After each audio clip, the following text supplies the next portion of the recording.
So nice to meet you. Thank you for having me. So could you introduce yourself? My name is Ran Hammer, Chief Business Officer of Orbs.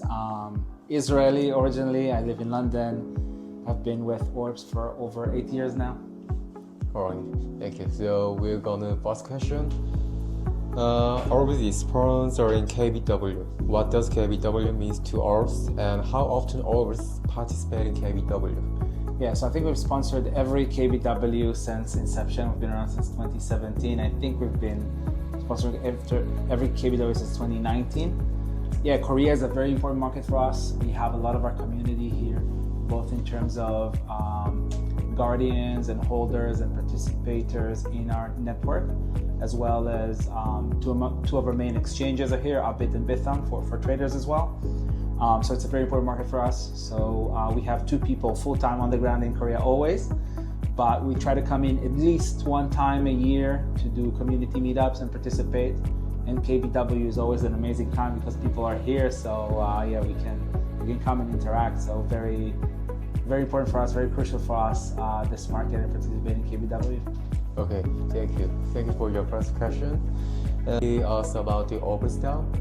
Yeah, so Orbs DAO just announced here on this event. Yeah.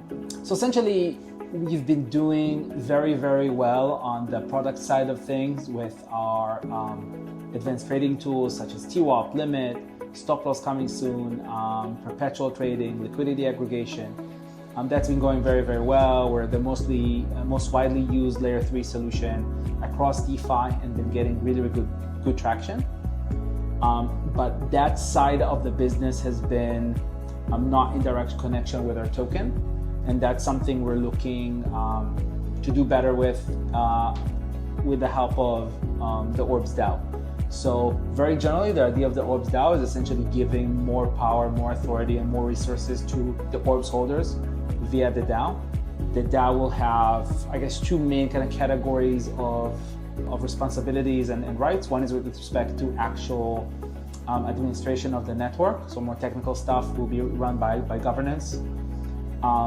But maybe more excitingly, it's also going to be essentially where net revenue from the protocols will be gathered and accumulated and then incorporated into tokenomics. So essentially, the purpose of the DAO will be to receive net revenue generated from the different protocols, then have the community essentially vote with respect to what happens to that treasury. So be it goes back to buyback or burns, buyback distribution, in-kind distribution. There's a few models out there. I think everybody knows them by now. And the idea is really to have the DAO be the thing that kind of administrates that, decide how it's operate, and give people one direct control with respect to how network revenue is allocated, and also obviously the ability to enjoy that direct revenue. And I think that would create a very strong tie between the business side of things and the token. Thank you for introducing Orbs DAO.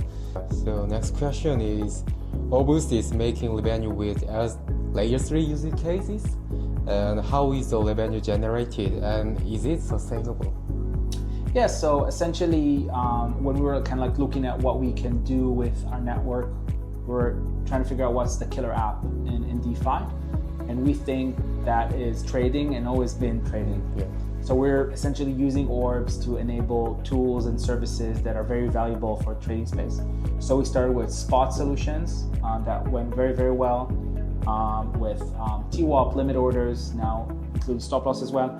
And really they had like very good coverage of almost all DEXs in the ecosystem. Pancake Swap, Sushi Swap, Quick Swap, Athena, Spooky Swap, everybody is using our solutions. Shadow, Kodiak, many others. Yeah. So essentially, so that was going well. Then we thought, okay, like what's the next big thing that's happening? And that was perps. We started working on perps almost 2 years ago. So now that narrative is very, very strong. So we're kind of vindicated. We're essentially providing like a white label solution based on Orbs DAO 3 for perp DEXs. And that's where revenue generated essentially from trading fees. And is it sustainable? Yes, I think it is. I mean, I don't think on-chain trading will go anywhere. Sure. Fine, people trade different narratives, but end of the day, there's still demand for trading.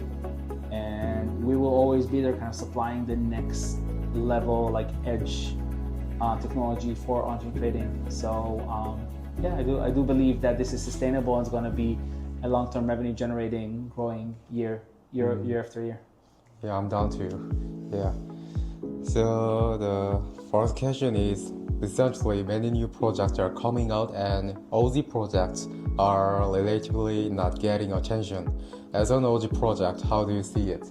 Yeah, I think this is definitely true. So what happens now, I think there's a lot of projects coming out. I think globally as well as in Korea, there's like much more new tools coming out globally, but also in Korea we've seen a bit and Bitcoin be much more aggressive and doing a lot of new listings.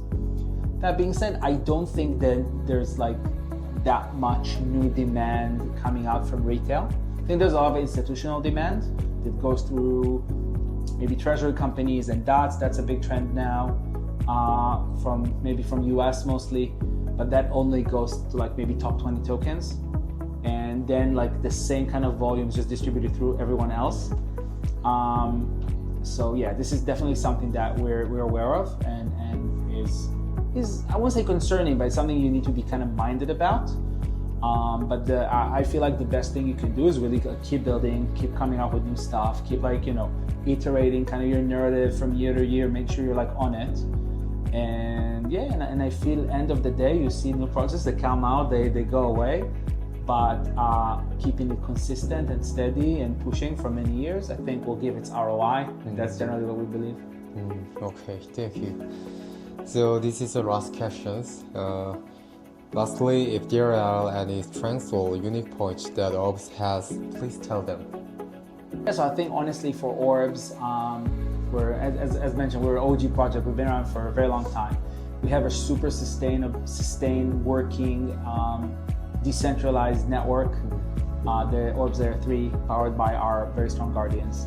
I think it's very hard to bootstrap this kind of thing new. It's like hard. It takes a lot of time to like build really like a good working ecosystem that you don't control, that the validators are not being paid as like paid service providers by foundation. So we have a like very strong backbone. Then on top of that, we have our very strong use cases, very strong market dominance existing right now in terms of the DeFi use cases we have. And then on top of it, there's like still a lot to build because the potential is immense, especially in the perpetual side. So honestly, I feel Orbs is like in a very good spot in the sense where we have very, very strong foundations, proven for a very long time on the one hand, but there's still a lot of like massive upside potential because of everything that's going on, because of like the strong purpose narrative and all the stuff we can build on top of it, and revenue generation and connection there with the token. So there's like a lot of things happening that we can do. So yeah, so I guess for Orbs, on the one hand, OG project, on the other hand, like so much things are happening. So I feel like, up only. Right, thank you. So we are done all the questions. To our Orbs Korean community and holders, it's amazing to be here again in Korea for KBW. It's always fun to be here and meet everyone. I think we've had a very, very successful year on the business side, where we had a pretty challenging year on the token side. I hope that when we tie both of them together, we can get really, really good results. Thank you for being with us for so many years and for all your support. And I really hope we'll see very strong results in the near future. I hope alt season is coming. And I hope with the new narrative and the perps and the revenue generation and the DAO, we'll see super strong results between now and the next KBW. So if I don't visit Korea until then, see you next year. But hopefully, we'll have many, many more news until then. So thank you very much.